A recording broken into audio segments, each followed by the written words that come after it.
आज हम लोग महात्मा गांधी काशी विद्यापीठ का 2024 का को कैरिकुलर का पेपर देखेंगे, जो कि 5th सेमेस्टर का है। बीए, बीएससी, बीकॉम, बीबीए का है। जो सब्जेक्ट है analytic ability and digital awareness. इससे पहले हमने 2025 का पीवाईक्यू किया था, अगर आपने नहीं देखा होगा तो उसको भी देख लीजिएगा। चलिए हम लोग इसको स्टार्ट करते हैं। इसमें टोटल 50 क्वेश्चन हैं और इसमें टाइम है 1 घंटे का।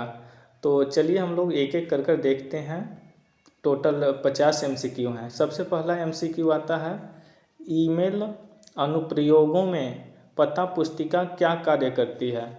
तो हम देखते हैं कि ईमेल जो अनुप्रयोगों के लिए पता पुस्तिका है, वह यह संपर्कों और उनके ईमेल पते का प्रबंधन करता है। तो ऑप्शन कौन सा हो जाएगा? सेकेंड वाला। यहाँ टिक लगा है, सेकेंड वाला। चलिए अब आगे देखते हैं। सेकेंड क्वेश्चन है, यदि आपको डिलीवर न होने योग्य संदेश प्राप्त होता है तो क्या समस्या हो सकती है? देखिए, इसमें अनेकों समस्याएं हो सकती हैं, लेकिन ऑप्शन के हिसाब से देखा जाए तो बोल रहा है ईमेल सर्वर डाउन है, ये भी हो सकता है। उसके बाद प्राप्तकर्ता का मेल बॉक्स भरा हुआ है, ये भी हो सकता है। इसके आगे देखें तो ईमेल पता गलत है, ये भी हो सकता है।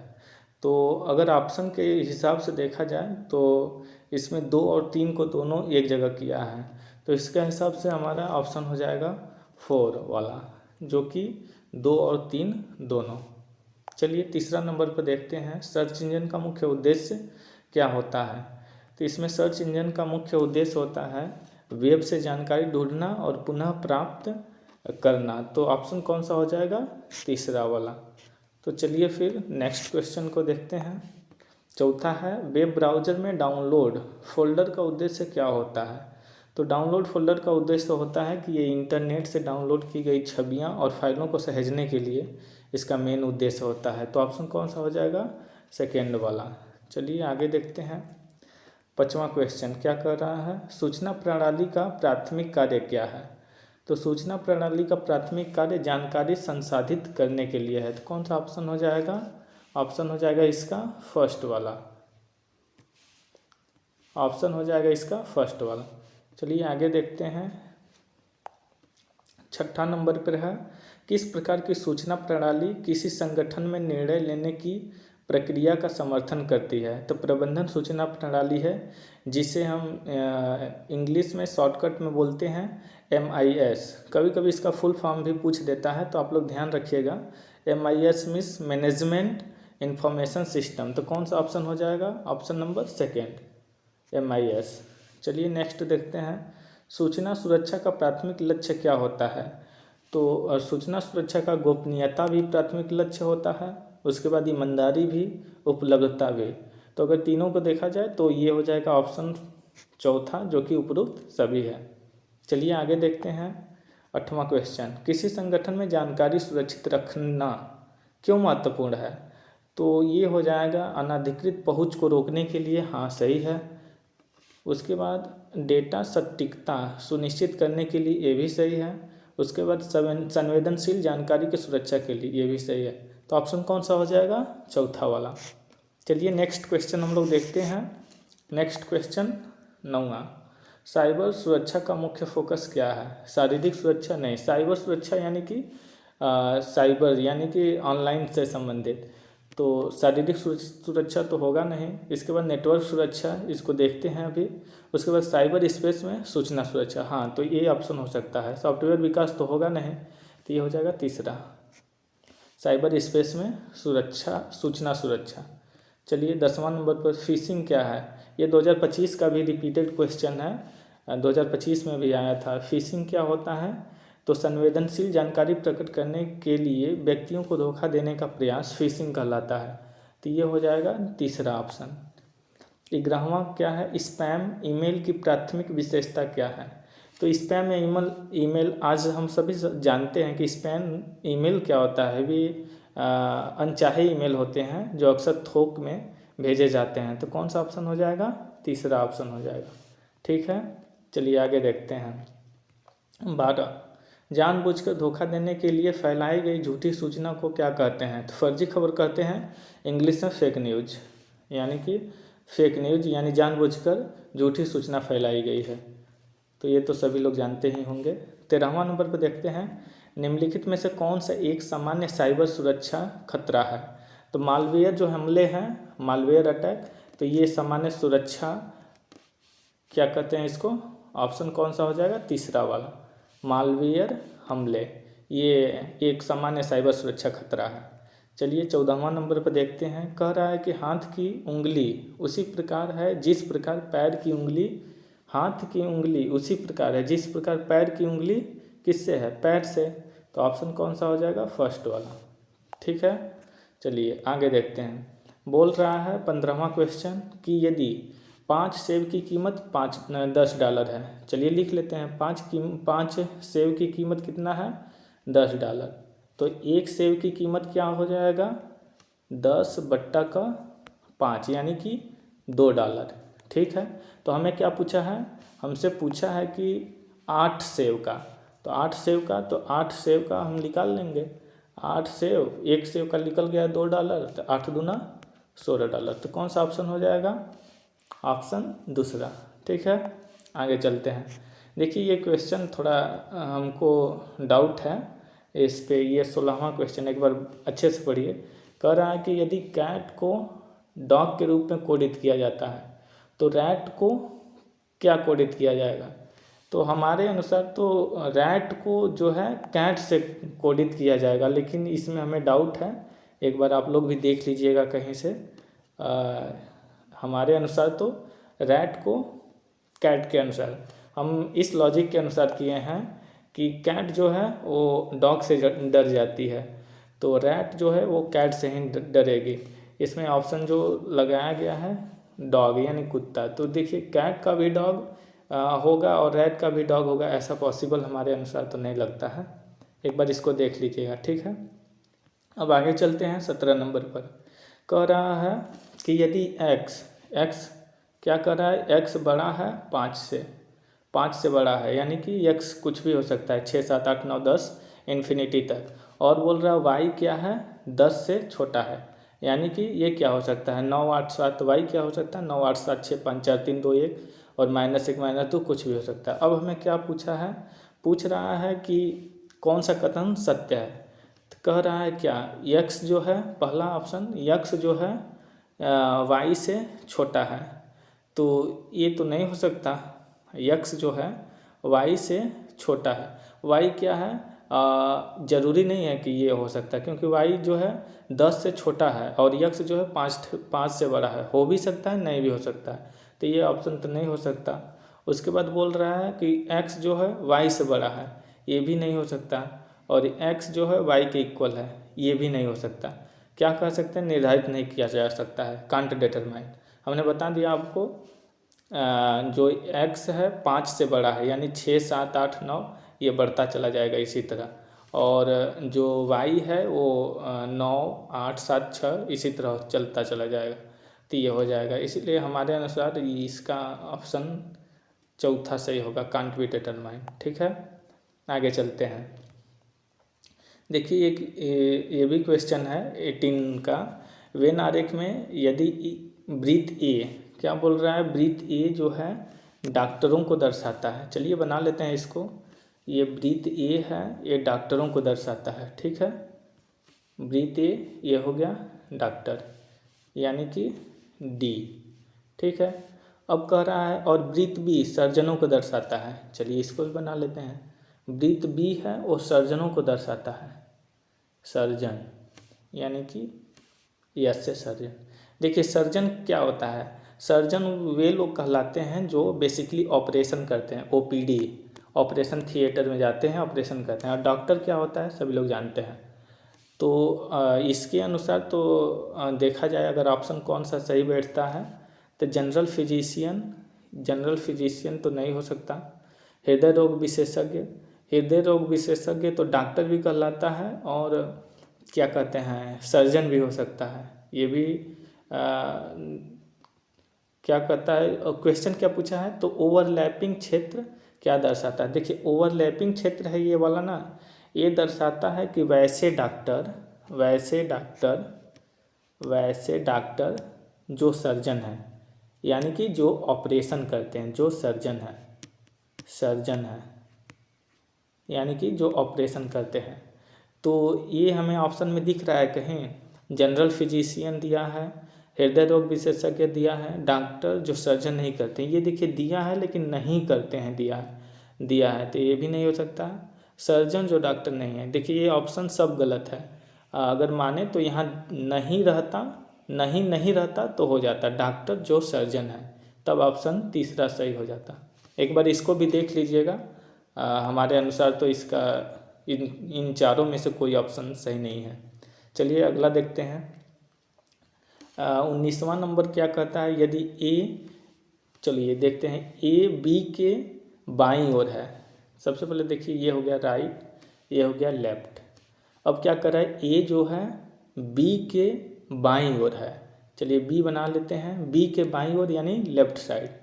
ए जो है बी के बाईं ओर और सी के दाईं ओर है, तो इधर हो गया सी के दाईं ओर है। अब क्या कहता है, तो बीच में कौन बैठा है, इसमें से देखकर बताइए बीच में कौन बैठा है। तो ये हो जाएगा, तो ऑप्शन कौन सा है, ऑप्शन हो गया ये फर्स्ट वाला। ठीक है, चलिए आगे देखते हैं। 20 नंबर पर क्या है, निम्नलिखित रंगों को एक क्रम में व्यवस्थित करें, नीला, हरा, लाल और पीला। तो देखिए रंग दो प्रकार के होते हैं, प्राथमिक रंग और द्वितीयक रंग। इसी के अनुसार अगर देखेंगे तो ये दूसरा ऑप्शन सही होगा। और अगर विबग्योर से देखेंगे, विबग्योर जो 7 रंगों का समूह होता है विबग्योर, तो उसके अनुसार तो इसको नहीं कर पाएंगे। विबग्योर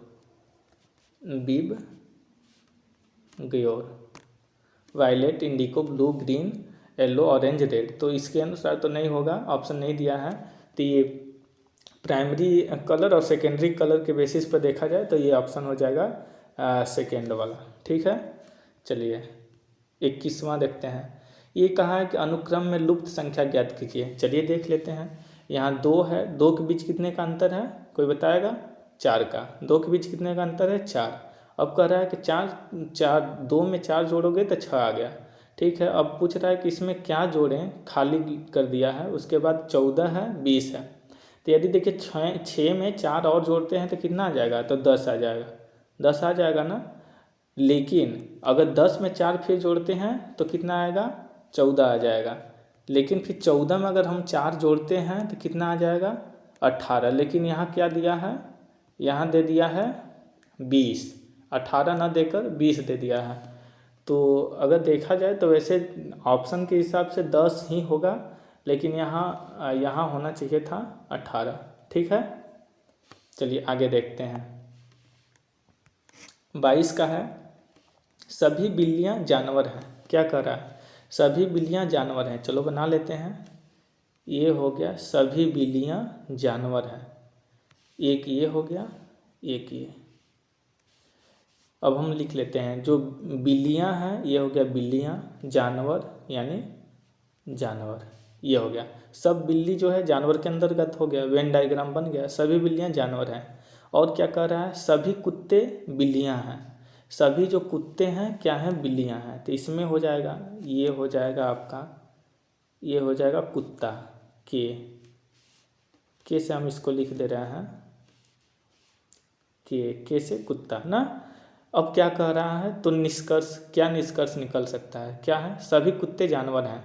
सभी जो कुत्ते हैं, ये वाला कुत्ता जो दिख रहा है ना, ये वाला कुत्ता, सभी कुत्ते क्या हैं, जानवर हैं कि नहीं, इसके अंतर्गत आ रहे हैं कि नहीं। तो ये ऑप्शन हो जाएगा सही, ऑप्शन फर्स्ट ही सही हो गया। ठीक है, समझ में आ गया कि नहीं ये वाला। चलिए अच्छा आगे देखते हैं। 23 नंबर का क्या है, यदि किसी चौराहे पर ट्रैफिक लाइटें काम नहीं कर रही हों तो कार्रवाई का तरीका क्या होना चाहिए। बिना रुके गाड़ी चलाना जारी रखें, नहीं, ये तो बिल्कुल नहीं करना चाहिए। अगर चौराहे का ट्रैफिक लाइट काम नहीं कर रहा है तो ये तो तरीका नहीं सही है।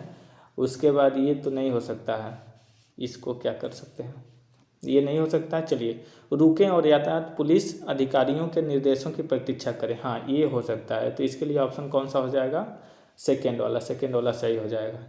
चलिए 24 नंबर पर देखते हैं। निम्नलिखित तर्क में निष्कर्ष पहचानें। शतरंज क्लब में सभी छात्र बुद्धिमान हैं। ठीक है, शतरंज क्लब है, एक शतरंज ये क्लब है, इसमें सभी छात्र बुद्धिमान हैं। ठीक है, चलिए लिख लेते हैं, ये शतरंज हो गया, शतरंज क्लब हो गया, ये छात्र हो गए हैं जो बुद्धिमान है ना, सभी छात्र बुद्धिमान हैं। जॉन जो है शतरंज क्लब का सदस्य है, जॉन जो है इसी एक छात्र ही है कोई यहाँ पर, जॉन है जो कि बुद्धिमान है। तो अब क्या निष्कर्ष देखते हैं, इसलिए जॉन बुद्धिमान है। चलिए ऑप्शन देखते हैं, जॉन बुद्धिमान है, हाँ जॉन तो बुद्धिमान है, ये है।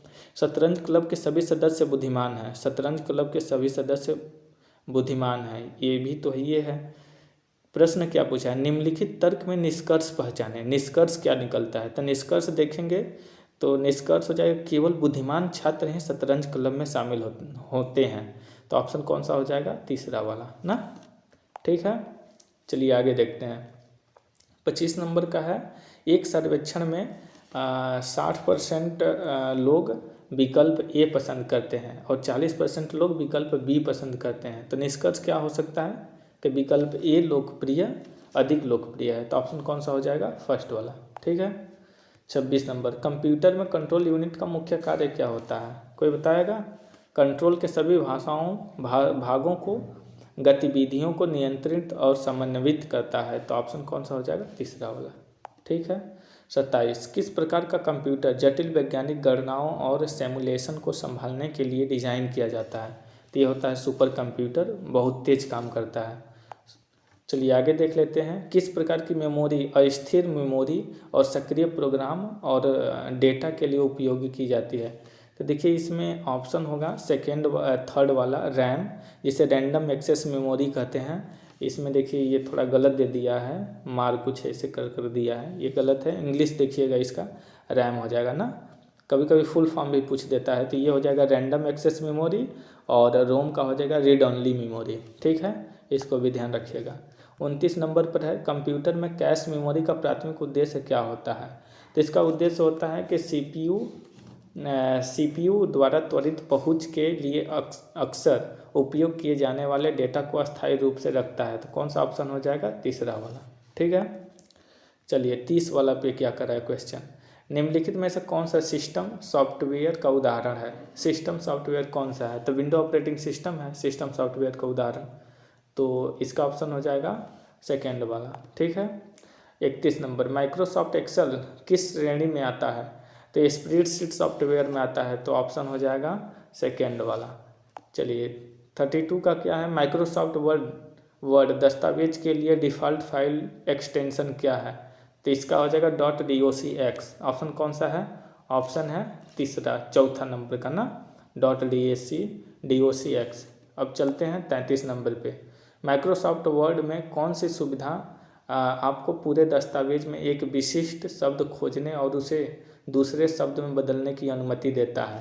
तो ये हो जाएगा खोजें और बदलें। तो कौन सा ऑप्शन है, सेकेंड वाला, ठीक है। अब 34 पे चलते हैं, टेक्स्ट का स्वरूप बदलने, जैसे बोल्ड करना, इटैलिक करना और रेखांकित करने के लिए को क्या कहते हैं। तो इसको कहते हैं फॉर्मेटिंग। इंग्लिश में देखेंगे तो फॉर्मेटिंग, हिंदी में थोड़ा कठिन दे दिया है, क्या बोलते हैं, स्वरूपण ना, ठीक है। आगे चलते हैं 35 नंबर पे, माइक्रोसॉफ्ट वर्ड में टेक्स्ट को बाएं और दाएं दोनों हाशिए पर संरेखित करने के लिए किस विकल्प का उपयोग किया जाता है। तो ये होता है जस्टिफाई का। तो ऑप्शन किधर है, जस्टिफाई यानी फॉर, औचित्य सिद्ध करना। तो कौन सा हो जाएगा इसका ऑप्शन, इसका ऑप्शन हो जाएगा चौथा वाला, ठीक है। 36 नंबर पे है, माइक्रोसॉफ्ट वर्ड में टेम्पलेट क्या है। तो माइक्रोसॉफ्ट वर्ड में टेम्पलेट फॉर्मेटिंग और शैलियों के साथ एक पूर्व डिजाइन किया गया दस्तावेज है। तो ये हो जाएगा ऑप्शन फर्स्ट वाला। चलिए 37 नंबर पर देखते हैं, कौन सा विकल्प आपको माइक्रोसॉफ्ट वर्ड पेज में ओरिएंटेशन को पोर्ट्रेट या लैंडस्केप के रूप में इस सेट करने की अनुमति देता है। तो ये हो जाएगा पेज लेआउट ही हमें अनुमति देता है, ठीक है, समझ में आ रहा है ना। इसके बाद 38 नंबर पर देखते हैं, माइक्रोसॉफ्ट वर्ड में सेलों की ऊर्ध्वाधर व्यवस्था को क्या कहते हैं। देखिए यहाँ दो चीज़ें हैं, पूछा है माइक्रोसॉफ्ट वर्ड में सेलों की ऊर्ध्वाधर मतलब अगर हम देखें तो इंग्लिश में इसका क्या बोलते हैं, इंग्लिश में इसका क्या है, ऊर्ध्वाधर मतलब वर्टिकल यानी कि ऐसा लाइन, ये हो गया वर्टिकल ना। तो ऐसे होता है वर्टिकल वर्टिकल। तो इसको क्या बोलते हैं, ये वाला जो दिख रहा है इसको, तो इसको बोलते हैं कॉलम। इसको क्या बोलते हैं, कॉलम। और अगर यहीं पूछा जाए कि हॉरिजेंटल लाइन जो होता है, हॉरिजेंटल ऐसे ऐसे जो होता है, ऐसे ऐसे, तो ये हॉरिजेंटल हो गया। ये वाला जो ऐसे हम अभी को किए हैं हॉरिजेंटल हो गया ना। तो इसको क्या बोलेंगे, इसको बोल देंगे रो। जो ये वाला है इसको बोलेंगे रो। क्या बोलेंगे, ROW, रो। और वहीं जो ये बीच वाला दिख रहा है ना, ऊर्ध्वाधर से बना और वर्टिकल और हॉरिजेंटल से बना, तो इसको क्या बोलेंगे, इसको बोल देंगे हम सेल। तो ये कॉन्सेप्ट अच्छे से याद रखना, एक दो तो इसमें ज़रूर फंसता है। ठीक है, तो यहाँ पर कौन सा ऑप्शन हो जाएगा, ऑप्शन बी, यानी कि कॉलम ना। ठीक है, अगला देखते हैं। माइक्रोसॉफ्ट एक्सेल मुख्यतः किसके लिए प्रयोग किया जाता है, तो स्प्रेडशीट गणना के लिए प्रयोग किया जाता है। तो इसके लिए कौन सा ऑप्शन हो जाएगा, ऑप्शन हो जाएगा, यानी कि कौन सा ऑप्शन हो जाएगा, तीसरा वाला ना। ठीक है, उसके बाद हम चलते हैं आगे 40 नंबर पर। एक्सेल में पंक्ति और स्तंभ के प्रतिच्छेदन को क्या कहते हैं। देखिए वही वाला क्वेश्चन आ गया, ये एक बार हम बना कर दिखाए थे ना कि एक्सेल में पंक्ति और स्तंभ को, स्तंभ हो गया ऐसे दो ठो और पंक्ति ये हो गया, इसके प्रतिच्छेदन को क्या कहते हैं। तो इसको हमने बताया था ना, इसको क्या कहते हैं, कोई बताएगा। इसको हम बोलते हैं सेल। सेल यानी कोशिका। कौन सा ऑप्शन है, ऑप्शन नंबर फर्स्ट। ठीक है, चलिए आगे देखते हैं। एक्सेल में पहली वर्कशीट का डिफ़ॉल्ट नाम क्या होता है, तो शीट 1 होता है, हम सबको पता है। कौन सा ऑप्शन हो जाएगा, फर्स्ट वाला। चलिए 42वां नंबर देखते हैं। अक्षरों और संख्याओं का संयोजक किस प्रकार का डेटा होता है, अल्फ़ा न्यूमेरिक होता है। कौन सा ऑप्शन है, सेकेंड वाला, इंग्लिश में ये अल्फ़ा न्यूमेरिक होता है। और 43 नंबर पे देखते हैं। एक्सेल वर्कबुक के लिए किस फाइल एक्सटेंशन का प्रयोग किया जाता है, तो ये होता है .xls, ऑप्शन फर्स्ट। ठीक है, 44 नंबर पे देखते हैं। कौन सा कीबोर्ड शॉर्टकट आपको वर्कशीट में अंतिम सेल तक नेविगेट करने की अनुमति देता है, तो कौन सा हो जाएगा, Ctrl+Ind। तो ऑप्शन नंबर फर्स्ट हो जाएगा ना, ऑप्शन नंबर फर्स्ट। ठीक है, चलिए 45 नंबर पर। एक्सेल में नई वर्कशीट डालने का विकल्प किस मेनू में होता है, तो इंसर्ट में होता है। इंसर्ट में कौन सा ऑप्शन हो जाएगा, इंसर्ट में तो तीसरा हो जाएगा। ठीक है, 46 नंबर देखते हैं। कार्यालय अनुप्रयोगों में टेम्पलेट का उद्देश्य क्या होता है। टेम्पलेट का उद्देश्य होता है दस्तावेज में शैलियों और लेआउट करने के लिए ना।